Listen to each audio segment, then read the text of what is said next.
Fox News alert. Israel conducting an airstrike in Gaza overnight, saying that Hamas terrorists attacked Israeli troops on the ground there. Israel is calling it a bold violation of the new ceasefire, putting the whole region on edge. Trey Yingst is live in Tel Aviv with the very latest. Good morning, Trey. This is not good news. Yeah, hey guys, good morning. It's not good news. The Israeli military is currently striking the Gaza Strip. They say Hamas violated the ceasefire agreement.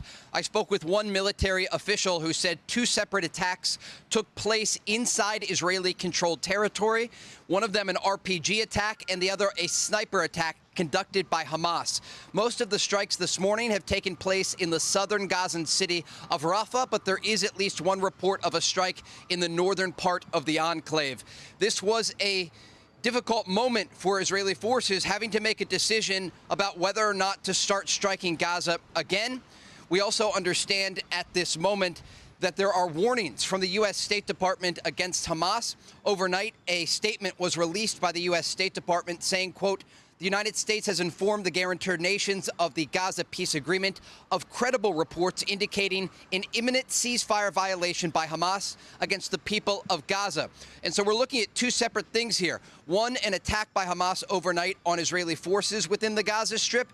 And 2, a warning from the U.S. State Department that Hamas is planning to target Palestinian civilians or the forces that are currently opposing their rule inside Gaza. All of this comes as Hamas released the bodies of 2 additional hostages overnight.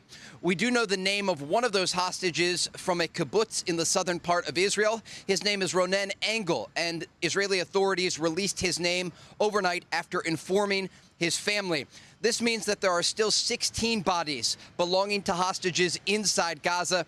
Those bodies are supposed to be released by Hamas as part of this agreement, and they've been trickling out so far since the agreement went into place. But again, the latest information that we have right now, Israeli forces are indeed striking the Gaza Strip. The military confirms to Fox News after they say Hamas violated the ceasefire agreement.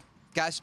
Trey, really quick. So when Hamas violated that agreement and those rockets were shot over to Israel, were there civilians there? And then on the Israeli side, in their retaliation, are there civilians involved in that as well?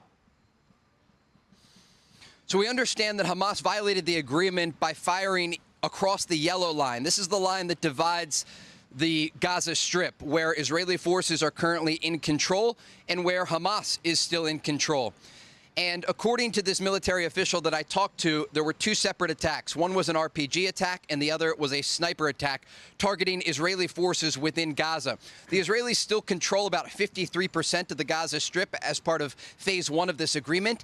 If the ceasefire moves forward, they will pull back. But this yellow line will continue to be something that we talk about. Over the weekend, a Palestinian family was killed after an Israeli tank fired on their vehicle. Now, the Israelis say that vehicle crossed the yellow line in violation of the ceasefire, and after warning shots were fired, they targeted the vehicle. And so this yellow line will continue to be a sticking point in the negotiations about where exactly the line is located. Of course, the Gaza Strip is around 30 miles long, and so it's very difficult to know the exact points along the enclave where Israeli forces are in control and where Hamas is in control. But the fact that Hamas has launched this blatant attack against Israeli forces is an indication that they are not adhering to the ceasefire agreement. To fire a rocket-propelled grenade and to conduct a sniper attack is a clear indication that Hamas still wants to fight inside Gaza. And Israeli forces have been very clear they will strike the Gaza Strip if Hamas violates the agreement. And already today, we understand, according to sources in Jerusalem, that Israel's Prime Minister Benjamin Netanyahu is set to hold security consultations as a result of this Hamas ceasefire violation. And there could be further actions by the Israelis. And of course, we do expect more communication to the intermediaries to try and get this back on track from a diplomatic angle. We know that Vice President J.D. Vance and also U.S. Special Envoy Steve Witkoff are scheduled to visit Israel this week, and they're going to be discussing how to keep this ceasefire in place and ensure that it doesn't collapse. So, Trey, let's step back for a second. Do we have any indication that something led up to this? Did we see this coming? And also, has Hamas officially said anything about why they're doing this? They have not. They have talked on propaganda channels on Telegram and other messaging sites that they use to release propaganda, confirming that they are launching attacks against forces inside Gaza that oppose their rule. And we saw last week those horrific execution videos of Hamas killing civilians they claimed that stole aid or were working with the Israelis. As for the attacks on Israeli forces, this isn't surprising. In the past, when there have been ceasefire in place and agreements that were reached, not only during this war, but previous wars that we have covered, Hamas has violated the agreement because they want to continue the fight against Israel. And oftentimes they'll do it in these very small ways, single attacks here and there. But what the Israeli military wants to do is set a precedent, a red line. And so if any of these attacks happen, according to officials that we've spoken with, they will immediately respond because they want a level of deterrence. The issue here is if this spirals out of control and the ceasefire collapses, because Hamas understands they no longer have the leverage of living hostages, but they still do have the bodies of 16 others. Hamas has not ever acted in good faith when it comes to these negotiations, and they have often violated ceasefire agreements. And so this isn't a surprising moment. It's a moment that the Israeli military prepared for. There are contingency plans in place. There is still drone monitoring over the Gaza Strip and the ability for the Israeli Air Force to strike Gaza. But it is certainly concerning from a diplomatic level because the Trump administration wants this ceasefire to move forward. They want the war to be over.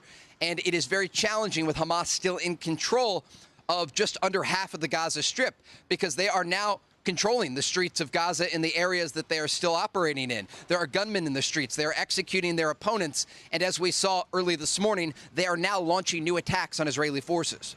So, Trey, you've been covering this from the beginning and you've been covering these conflicts for many years now.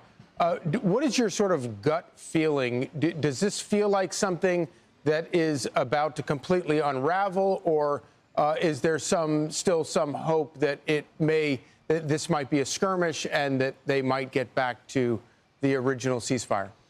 Last night, the ceasefire broke. After weeks of uneasy calm, Israel has launched new airstrikes on Gaza, saying Hamas violated the truce with deadly attacks inside Israeli-controlled territory.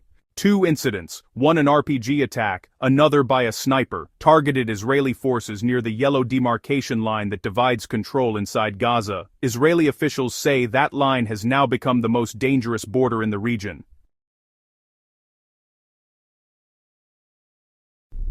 The strikes began in Rafah in Gaza's south, and at least one was reported in the north. Israel's military says it had little choice but to respond. Hamas, meanwhile, has not offered any official statement, only cryptic posts on Telegram channels celebrating what they call resistance.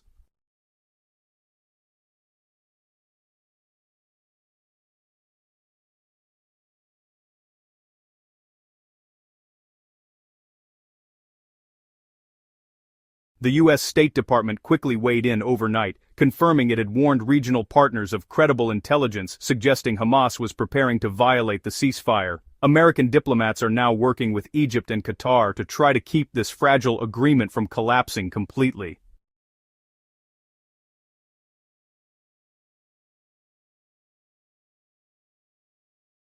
But the situation is dire. Israel says Hamas has released the bodies of 2 additional hostages, one of them identified as Ronan Angle from a southern kibbutz. In total, 16 bodies remain in Gaza, part of the original exchange deal that brought a temporary pause to the war.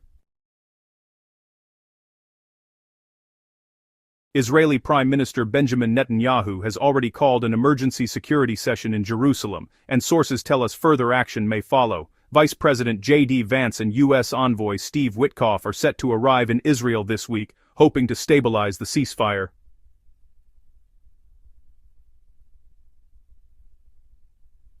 If there's still one left to save.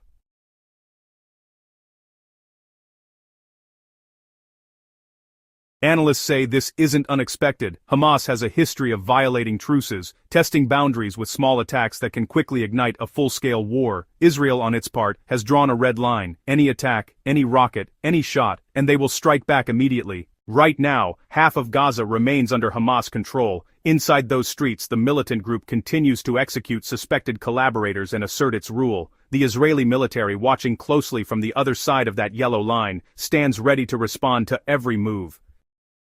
Behind the scenes, diplomats are on the phones, Washington, Cairo, Doha, racing against time to pull both sides back from the edge. But if Hamas keeps firing, the ceasefire won't just be broken, it'll be history.